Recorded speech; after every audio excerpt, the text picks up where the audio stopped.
আসসালামু আলাইকুম এভরিওয়ান, সবার কি অবস্থা, কেমন আছেন সবাই?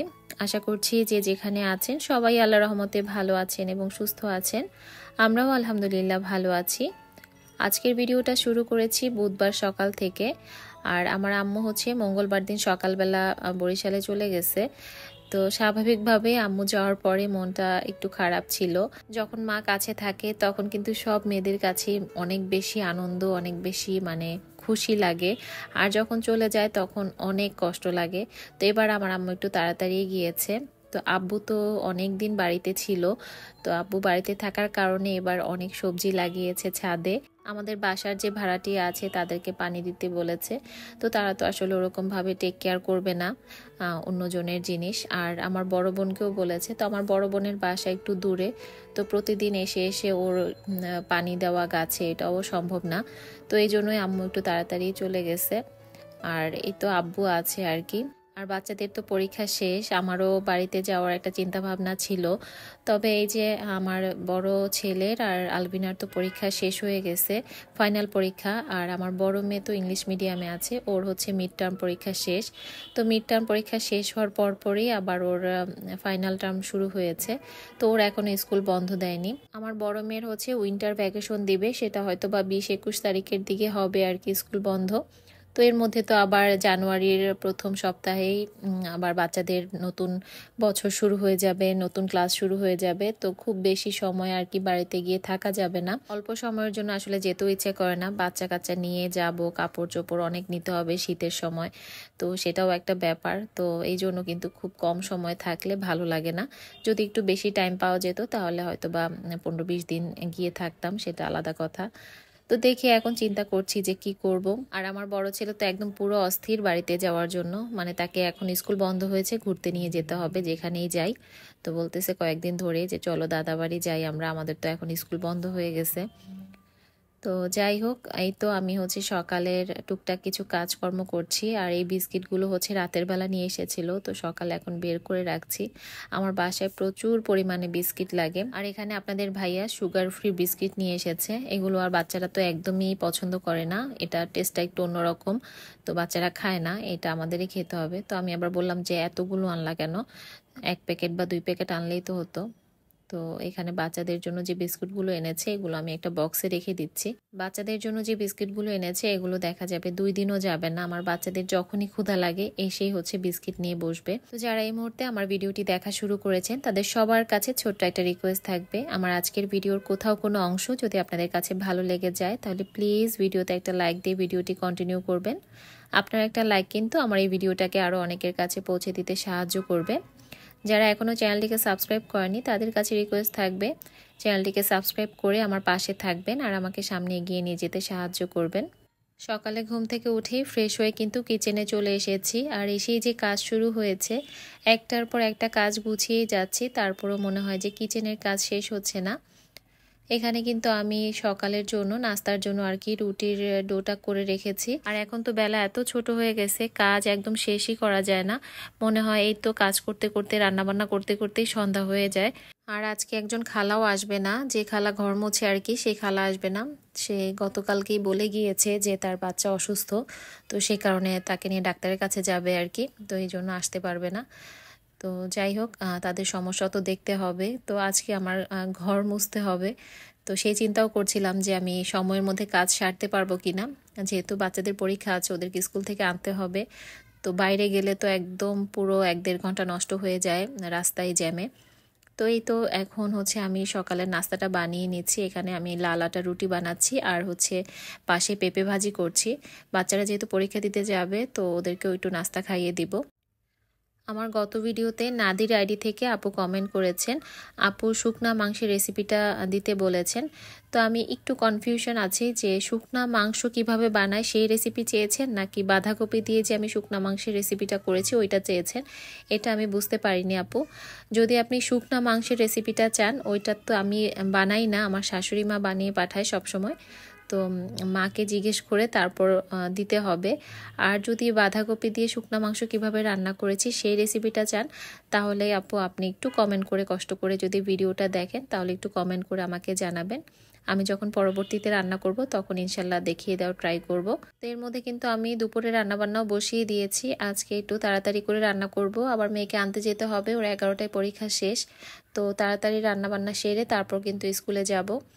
আর এদিকে কিছু ডিম ভিজিয়ে রেখেছিলাম, এগুলোকে ওয়াশ করে তারপর আমি এখন পানি ঝরানোর জন্য রেখে দিব। ডিম কিন্তু আমি ওয়াশ না করে একদমই ফ্রিজে রাখতে পারি না, আমি ডিম সুন্দর করে পরিষ্কার করে তারপর ফ্রিজে রাখি। আমরা মেয়েরা সারাদিন সংসারে কত ধরনের কাজ করি, একের পর এক কাজ লেগেই থাকে, কাজের তালিকার যেন কোনো শেষই নেই। তারপরও কিন্তু এই কাজ করতে করতে একদমই ক্লান্তি আসে না। খুব ভালো লাগা, খুব ভালোবাসা দিয়ে কিন্তু আমরা এই কাজগুলো করি। সারাদিন কাজের পরে যখন একটা পরিপাটি ঘর দেখি তখন কিন্তু মনের ক্লান্তি সবই দূর হয়ে যায়, খুব ভালো লাগা কাজ করে। তো আমাদের সব মেয়েদেরই কিন্তু একটা সুন্দর সংসারের ইচ্ছে থাকে। তো আল্লাহ তাআলা আমার সব আপুদের মনের সকল আশা পূরণ করুক, সব সময় এই দোয়া থাকবে আমার জন্য এবং আমার পরিবারের জন্য, সবাই দোয়া করবেন। সকাল থেকে কিন্তু রান্নাঘরের কাজই একের পর এক করে যাচ্ছি, রুম গোছানোর কাজটা আর করা হয়নি। তো আজকে হচ্ছে আমার রুমের বেডশিট আর হচ্ছে ছেলের রুমের বেডশিটটা চেঞ্জ করে দিব, এই জন্য একটু উঠিয়ে নিলাম বেডশিটটা। তারপর ভালো মতো ফার্নিচারগুলো ক্লিন করে তারপর আমি বেডশিটটা বিছিয়ে দিব। যেহেতু খালা আসবে না তো ফার্নিচারটা আমি মানে যে রুম গুছাবো সেই রুমের ফার্নিচারই একসাথে ক্লিন করে ফেলবো। আমার ফার্নিচারগুলো তো একদম ডার্ক কালারের, তো এগুলো যদি প্রতিদিন না মোছা হয় না একদমই মানে ধুলা পড়লে বাজে লাগে দেখতে। আর খালা তো প্রতিদিনই ফার্নিচার মোছে, যদি কাঠ কালারের হতো তাহলে কিন্তু প্রতিদিন ফার্নিচার না মুছলেও মানে খুব একটা বেশি বাজে লাগতো না। তো এই কালারটা দেওয়াতে না প্রচুর বাজে লাগে ধুলা পড়লে। আর আমি হচ্ছে ডাস্টিংয়ের কাজ একদমই করতে পারি না, যেদিন আমি ডাস্টিংয়ের কাজ করি ওই দিনই আমার এত পরিমাণ হাঁচি আসে, মানে আমি একদম অসুস্থ হয়ে পড়ি। তো খুব একটা বেশি ধুলাবালির কাজ আমি করতে পারি না। এর মধ্যে আমি বিছানা চাদরটা চেঞ্জ করে পরিষ্কার একটা চাদর বিছিয়ে দিয়েছি। তো আমি যে চাদরটা আজকে বিছিয়েছি না এটা কিন্তু আমার বেশ পুরনো, বলতে পারেন যে 6 থেকে 7 বছর হয়ে গেছে এই চাদরটার বয়স, এখনও কিন্তু খুব সুন্দর আছে, একদম নতুনের মতোই আছে। তো আমাকে কোনো একটা আপু একদিন একটা ভিডিওতে কমেন্ট করেছিলেন যে ওয়াশিং মেশিনে চাদর ওয়াশ করলে চাদর ডিসকালার হয়ে যায় কিনা। তো আমি তো অনেক বছর ধরে প্রায় আমি 4 বছর হয়েছে, 4-5 বছর হয়েছে ওয়াশিং মেশিন কিনেছি। তো আলহামদুলিল্লাহ আমি তখন থেকে বিছানা চাদর কিন্তু ওয়াশিং মেশিনে ধুই। তো এখন পর্যন্ত দেখছি না যে ডিসকালার হতে। আর এটা আসলে ইউজের উপরে, আমার দেখা যায় যে প্রত্যেক সপ্তাহে বেডশিট চেঞ্জ করা হয়, তো ইউজ করতে করতে তো কালার চেঞ্জ হবেই, কালার একটু নষ্ট হবেই, এটা তো সব কিছুর উপরেই হয়। তো এই আর কি। এই যে আমার মেয়েকে দেখেন, আমার বড় মেয়ে কিন্তু স্কুল থেকে এসেই ঘুমিয়ে পড়েছে। ও পরীক্ষার কারণে অনেক সকালবেলা উঠেছে আর ঘুমাইছেও রাতে অনেক দেরিতে, এই জন্য হচ্ছে স্কুল থেকে আসার সাথে সাথেই সে ঘুমায় গেছে। আর ও যখন ঘুমায় যদি কাঁথা মাথার উপরে দিয়ে থাকে তখন কিন্তু বোঝাই যায় না যে এখানে কোনো মানুষ আছে, মানে একদমই বোঝা যায় না, এত পরিমাণ শুকনা একদম বিছানার সাথে লেগে যায় পুরা। তো এখন তো দেখতেই পাচ্ছেন সে ঘুমায় আছে কিভাবে। যখন খুব বেশি ঠান্ডা পড়ে তখন কম্বল মুড়ি দিয়ে ঘুমায়, একদমই বোঝা যায় না যে ওখানে কেউ ঘুমায় আছে। তো যাই হোক, আমি হচ্ছে সমস্ত রান্নাঘরের কাজকর্ম রুম টুম গুছিয়ে আসলাম, তারপরে এই যে এখন ঝাড়ু দিয়ে নিচ্ছি, তারপর হচ্ছে রুমগুলো যদি পারি মফ করে নিব। আর আমার একটা অভ্যাস আছে, একদমই রুম না মুছে থাকতে পারি না, প্রত্যেক দিনই দেখা যায় রুম মুছতেই হয় আমার। অনেকেরই কিন্তু এই সূচিবায়ু থাকে যে ঘর না মুছে থাকতে পারে না, তো আমিও তাদের মধ্যে একজন। আর বসে তো মুছতে পারি না, ব্যাক পেন শুরু হয়ে যায়, তো দাঁড়িয়েই মপ দিয়ে আর কি ভালো মতো মুছে নেই। যদিও আমার মপ দিয়ে ঘর মোছাটা খুব একটা ভালো লাগে না, বসে মুছতে পারলেই ভালো লাগতো, তবে ওই যে ব্যাক পেনের কারণে কিন্তু ওভাবে মোছা যায় না। তো এই যে খুব ভালো মতো ঝাড়ু দিয়ে নিচ্ছি। ঘর মোছার আগে ঘর ঝাড়ু দেওয়াটা খুব সুন্দরভাবে, এটা কিন্তু খুব বেশি দরকার। যখন ঘর মুছে খালা তখন সব সময় বলে যে এত পরিমাণ চুল কোথা থেকে আসে, মনে হয় যে মাথার সব চুল ফ্লোরে পড়ে থাকে। তো মানে মাঝে মাঝে তো খালা বিরক্ত হয়ে যায় চুল উঠাতে উঠাতে। তো এমনিতে দেখি না যে চুল পড়ে, তবে ফ্লোরে কিন্তু চুলের অভাব নেই। তো সেটা হচ্ছে ঘর মুছতে গেলেই বোঝা যায়, এই জন্য কিন্তু খুব সুন্দর করে ঘরটা আগে ঝাড়ু দিয়ে নিলে খুব একটা বেশি চুল পাওয়া যায় না।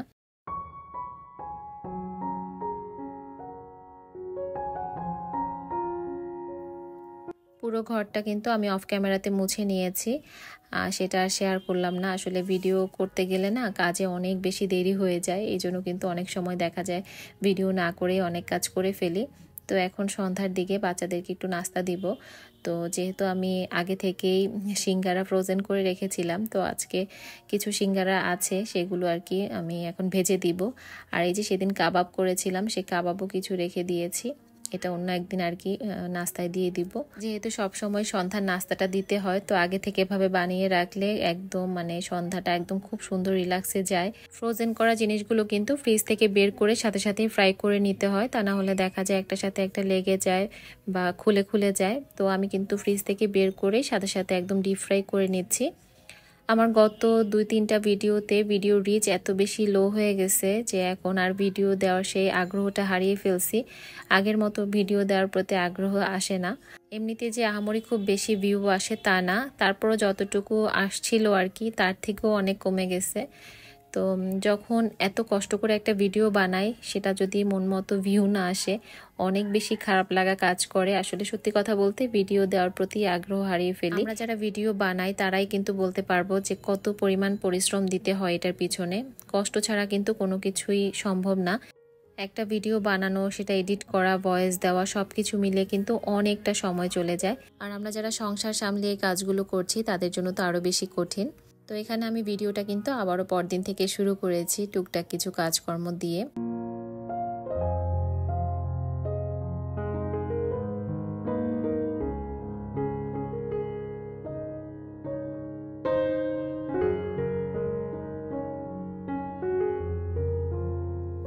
আমার আম্মু যখন বাসায় এসেছিল তখন কিন্তু বাড়ি থেকে আম্মু হাঁসের মাংস নিয়ে এসেছিল, সাথে হচ্ছে আমার বড় বোন 2টা মুরগিও পাঠিয়ে দিয়েছে।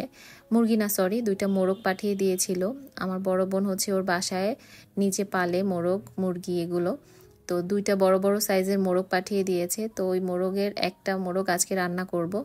আর এত বড় বড় সাইজের মাশাল্লাহ হয়েছে, খুবই ভালো লেগেছে খেতে। মানে নিজেদের পালা কোনো কিছু খাওয়ার স্বাদই কিন্তু অন্যরকম, ওইটার টেস্টটা অন্যরকম আসে। আমরা ঢাকায় যে দেশি মুরগি খাই সেটা কিন্তু টেস্টটা খুব একটা ভালো আসে না। ফ্রিজে রাখলে তো পরদিন যখন আবার রান্না করি পরে, তখন কিন্তু মানে প্রথম যে টেস্টটা আসে ফ্রেশ অবস্থায় সেটাও আসে না। এদিকে মুরগি রান্না করব, আর আদা পেস্ট দেখলাম যে একদমই নেই, তো আদা কুচি করে তারপর পেস্ট করে নিলাম। আর আজকে মুরগি রান্নাটা আমি আমার শাশুড়ি মায়ের মতো করে করছি। আমার শাশুড়ি মা মুরগি রান্না করে এত বেশি মজা লাগে যে মাংস খাওয়ার দরকার পড়ে না, ঝোল দিয়েই একদম পেট ভরে ভাত খাওয়া যায়।